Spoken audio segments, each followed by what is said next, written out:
l'invité de la matinale. KTO Radio. C'est un terme que l'on entend régulièrement mais qui peut s'apparenter flou, voire mystérieux. Je veux parler de la doctrine sociale de l'Église, DSE, pour son acronyme. À quoi cela fait-il référence? Quelles valeurs et principes se cachent derrière? Le père Baudouin Roger est avec nous ce matin pour nous aider à y voir plus clair. Bonjour père. Bonjour. Vous êtes prêtre du diocèse de Paris et co-directeur du département de recherche, économie et société au Collège des Bernardins. Première question, comment définir la doctrine sociale de l'Église?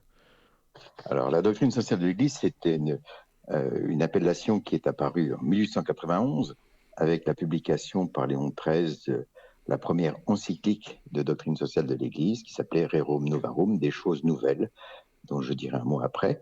Néanmoins, et cet enseignement, cette publication a été suivie de nombreuses autres publications échelonnées historiquement en fonction des différents problèmes que l'Église décelait et auxquels elle souhaitait apporter des éléments de réponse concernant la société.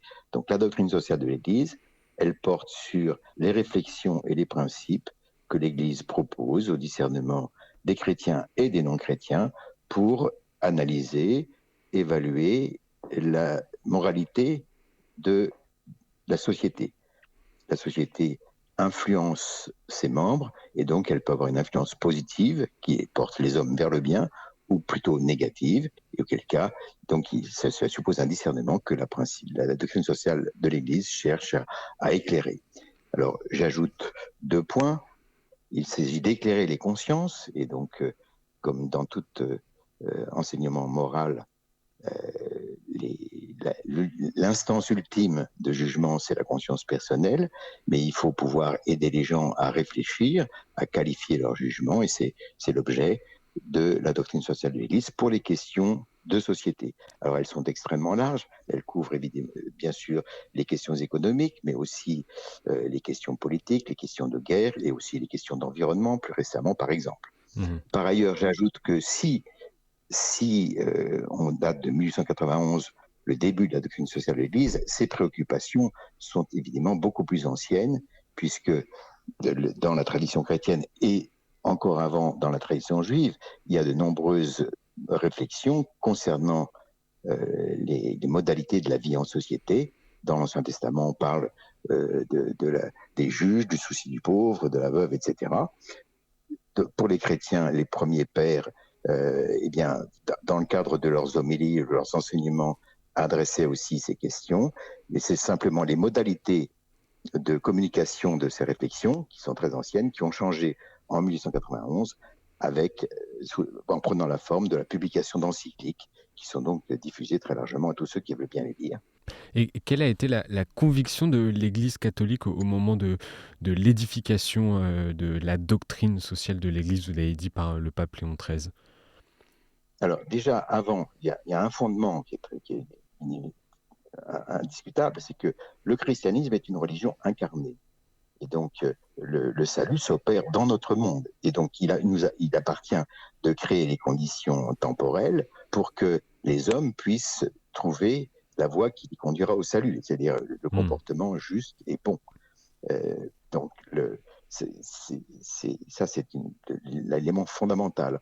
Ensuite, le pape Léon XIII, en publiant cette encyclique, a répondu à des questions qui correspondaient au contexte de son temps, à savoir, à l'époque, en 1891, c'est les débuts de l'industrialisation, avec tous les problèmes de misère ouvrière qui se posaient, et par ailleurs, un deuxième élément qui était l'émergence de ce qu'on appelait à l'époque les idées socialistes, il n'y a pas encore de distinction socialisme-communisme, qui mettaient en question la propriété, et donc des questions assez importantes auxquelles le pape a voulu répondre en publiant cette encyclique. Des questions fondamentales. Venons-en d'ailleurs à ces grands principes, ces principes qui structurent la doctrine sociale de l'Église. Quels sont-ils?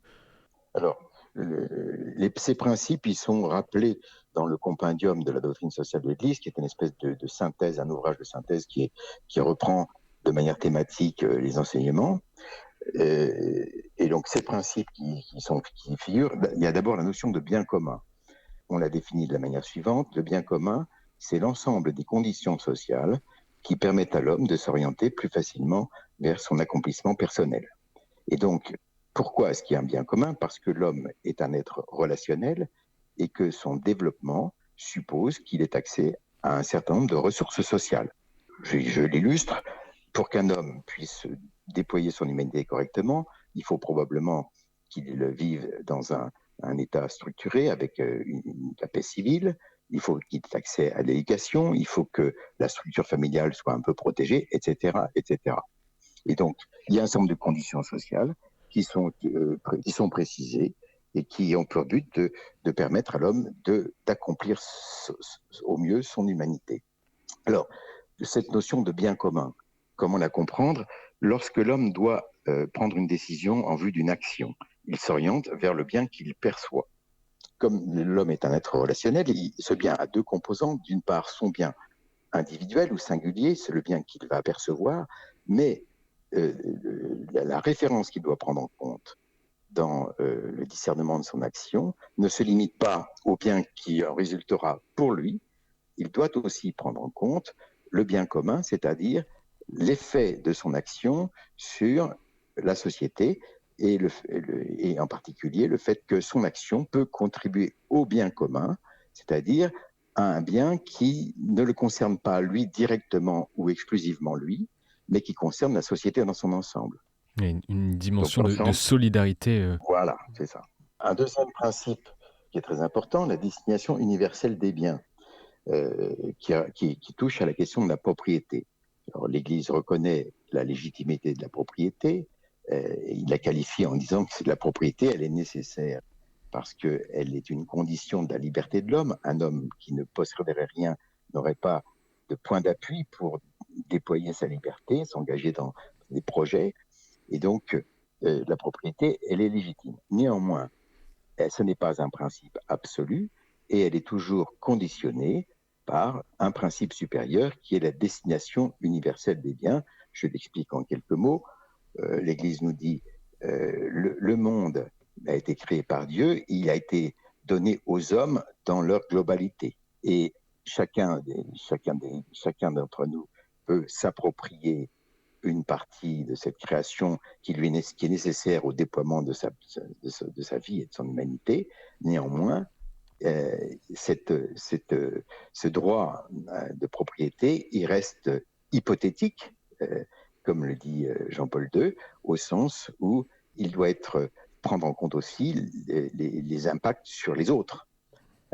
Et donc, typiquement, je ne peux pas me prévaloir d'un droit de propriété absolu pour interdire à autrui l'usage d'un bien que je posséderais, mais qui est nécessaire à l'autre pour vivre ou déployer son humanité. Et existe-t-il encore un autre principe comme celui de la solidarité ou encore de la notion du bien commun? Alors, un principe, on peut en citer un troisième qui est très connu, qui s'appelle la subsidiarité, qui a été mieux connu quand l'Europe s'est appuyée sur ce principe. Le principe de subsidiarité vise à dire que dans une société structurée où il y a donc différents niveaux de strates, de décisions, eh bien, il faut privilégier les décisions qui sont prises au plus bas et que le niveau supérieur donc délègue au niveau inférieur toutes les décisions qui sont de ce ressort et qu'il peut prendre légitimement, tout en restant impliqué dans la décision au sens où lorsque le niveau inférieur est en difficulté pour réaliser l'action qu'il vise, alors le niveau supérieur vient en soutien.